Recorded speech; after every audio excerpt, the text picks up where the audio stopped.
Hi friends, welcome to our Sainila cooking. இன்றைக்கி நம்ம பார்க்க போகிற ஐட்டம் ஒரு ஸ்நாக்ஸ் ஐட்டம் தான், ஃபலாஃபில். இந்த ரெசிபி நம்ம பண்ணுறதுக்கு நமக்கு கம்மியான இன்க்ரீடியன்ட் தான் தேவை. அதே போல் இது ரொம்பவே ஹெல்த்தியாக ப்ரோட்டீன் ரிச் ஃபுட். இந்த ஹெல்த்தியான ரெசிபியை நம்ம எப்படி பண்ணலாங்கிறது இந்த வீடியோவில் பார்க்கலாம்.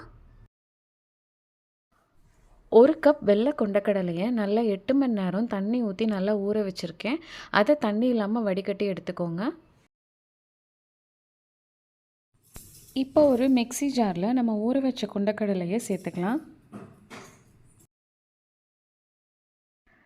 பெரிய வெங்காயம் குட்டியாக ஒன்று இந்த மாதிரி கட் பண்ணி வச்சுருக்கேன், அதையும் இதில் சேர்த்துக்கோங்க. பூண்டு ஒரு 4 இதையும் கட் பண்ணி வச்சுருக்கேன், அதையும் இதில் சேர்த்துக்கலாம். பச்சை மிளகாய் 2 இது மாதிரி கட் பண்ணி வச்சுருக்கேன், அதையும் சேர்த்துக்கலாம். உங்களுக்கு காரம் அதிகமாக வேணுன்னா நீங்கள் அதிகமாக சேர்த்துக்கோங்க. சீரகத்தூள் 1/2 டீஸ்பூன், தனியாத்தூள் 1 டீஸ்பூன். இந்த கொண்டக்கடலைக்கு தேவையான அளவு உப்பு சேர்த்துக்கலாம்.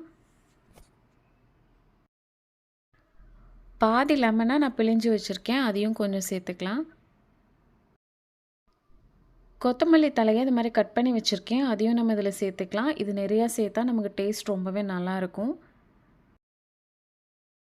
இப்போ இதில் நம்ம தண்ணி எதுவும் சேர்க்காமல் நல்லா கொரன்னு அரைச்சி எடுத்துகிட்டு வந்துக்கலாம். இப்போ இதை நான் அரைச்சி எடுத்துகிட்டு வந்திருக்கேன் பாருங்கள். இந்த மாதிரி நல்லா பேஸ்ட்டாக அரைச்சிக்கோங்க. கொத்தமல்லி எல்லாமே நமக்கு நல்லா மசிஞ்சு வரணும்.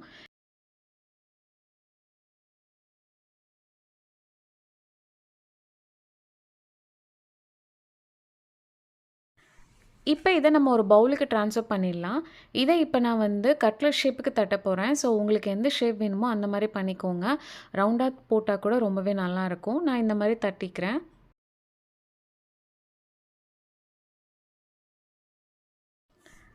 ஒரு கடாயை எடுத்துக்கோங்க. அதில் நம்ம இப்போ டீப் ஃப்ரை பண்ண போகிறோம். அதுக்கு தேவையான அளவுக்கு எண்ணெய் ஊற்றிக்கலாம். இப்போ எண்ணெய் நல்லா சூடாகிடுச்சு. இப்போ நம்ம ரெடி பண்ணி வச்சுருக்க ஃபலாஃபிலை ஒன்று ஒன்றா போட்டுடலாம்.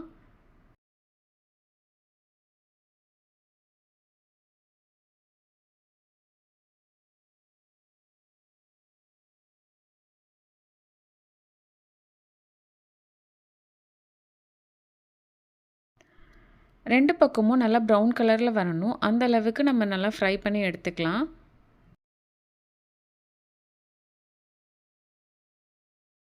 இப்போ பாருங்கள், நல்ல கலர் சேஞ்ச் ஆகிடுச்சு. இப்போ நம்ம இதை எடுத்துடலாம். அவ்வளோதான், நம்மளோட சூப்பரான ஃபலாஃபில் ரெடி ஆகிடுச்சு. சுட சுட சர்வ் பண்ணுங்கள். நம்ம ஃபலாஃபில் ரெடி ஆகிடுச்சு. அதுக்கு சூப்பரான சைடிஷான ஹம்மூஸ் எப்படி பண்ணலாங்கிறது பார்க்கலாம். ஒரு குக்கர் எடுத்துக்கோங்க. 1/2 கப் வெள்ளை கொண்டக்கடலை எடுத்து நான் ஒரு 8 மணி நேரம் ஊற வச்சுருக்கேன். அதை நம்ம இந்த குக்கரில் சேர்த்துக்கலாம். இது நம்ம வேக வைக்க போகிறோம். அதுக்கு தேவையான அளவுக்கு தண்ணி ஊற்றிக்கலாம். இதுலேயே கொஞ்சோண்டு உப்பும் சேர்த்துக்கலாம்.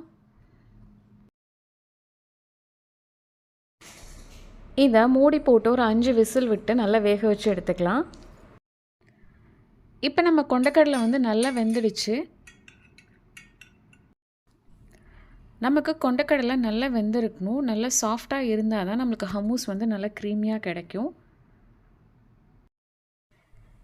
இப்போ இந்த கொண்டக்கடலையில் உள்ள தோல் எல்லாத்தையும் நம்ம எடுத்துடலாம். இது போல் எல்லா தோலையும் எடுத்து வச்சுக்கோங்க. ஒரு மிக்ஸர் ஜார் எடுத்துக்கோங்க. அதில் நான் வறுத்த எள்ளு 1.5 டேபிள் ஸ்பூன் எடுத்திருக்கேன். அதை இதில் சேர்த்துக்கலாம். எள்ளு உங்கள்கிட்ட வறுத்த எள் இல்லைன்னா நீங்கள் வறுத்து சேர்த்துக்கோங்க. இதை இப்போ நம்ம நல்லா பவுட்ரு பண்ணி எடுத்துகிட்டு வந்துக்கலாம். இது போல் நல்லா முடிஞ்ச அளவுக்கு பவுட்ரு பண்ணி வச்சுக்கோங்க.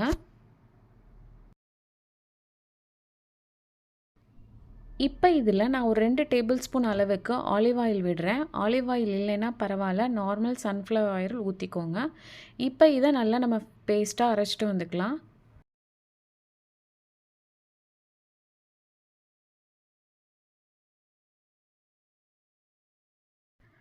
அரைச்சி எடுத்துகிட்டு வந்தாச்சு. இப்போ இதில் நம்ம வேக வச்ச கொண்டக்கடலையை இதில் சேர்த்துக்கலாம். அதிலேயே ஒரு 3 பூண்டு அதையும் இதில் சேர்த்துக்கலாம். சீரகத்தூள் 1/2 டீஸ்பூன் அதையும் இதில் சேர்த்துக்கலாம். லெமன் ஜூஸ் கொஞ்சோண்டு அதையும் இதில் சேர்த்துக்கலாம். ஆலிவ் ஆயில் கொஞ்சோண்டு இதில் ஊற்றிக்கலாம். இப்போ இதை திருப்பியும் நம்ம நல்லா ஃபைன் பேஸ்ட்டாக அரைச்சி எடுத்துகிட்டு வந்துக்கலாம். ஆல்ரெடி நான் சன்னாவில் உப்பு போட்டு தான் வேக வச்சுருக்கேன். உங்களுக்கு உப்பு பத்தலைன்னா நீங்கள் இன்னும் கொஞ்சம் உப்பு போட்டுக்கோங்க. இப்போ நான் இதை அரைச்சி எடுத்துகிட்டு வந்துட்டேன். பாருங்கள், நல்ல ஃபைன் பேஸ்ட்டாக அரைச்சாச்சு.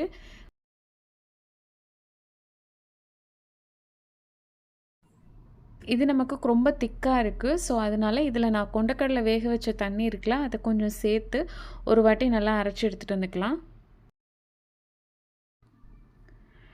பாருங்கள், நம்ம ஹமூஸ் வந்து சூப்பராக ரெடி ஆகிடுச்சு. நல்லா க்ரீமியாக இருக்கணும் இது மாதிரி. அப்போ தான் நமக்கு சாப்பிட்றதுக்கு ரொம்ப நல்லாயிருக்கும். நம்ம ஹமூஸ் வந்து சூப்பராக ரெடி ஆகிடுச்சு பாருங்கள். அவ்வளோதான் ஃப்ரெண்ட்ஸ், நம்மளோட சூப்பரான ஹெல்தியான ஃபலாஃபிலும் ஹமூஸும் எவ்வளோ சூப்பராக ரெடி ஆகிடுச்சு பாருங்கள். இந்த ரெண்டுமே நம்ம பண்ணுறதுக்கு ரொம்பவே கம்மியான இன்க்ரீடியன்ட் தான். அதே மாதிரி நம்ம டக்குன்னு சீக்கிரமே பண்ணிடலாம். இதை நீங்கள் வந்து குப்பூஸ் இல்லை சப்பாத்தியில் உள்ளே வச்சு நீங்கள் ரோல் பண்ணி சாப்பிட்டிங்கன்னா ரொம்பவே சூப்பராக இருக்கும். கண்டிப்பாக நீங்கள் இதை எல்லோரும் ட்ரை பண்ணி பாருங்கள். இந்த வீடியோ உங்களுக்கு பிடிச்சிருந்துச்சுன்னா சப்ஸ்கிரைப் பண்ணுங்கள், லைக் பண்ணுங்கள், ஷேர் பண்ணுங்கள். தேங்க்ஸ் ஃபார் யுவர் வாட்சிங்.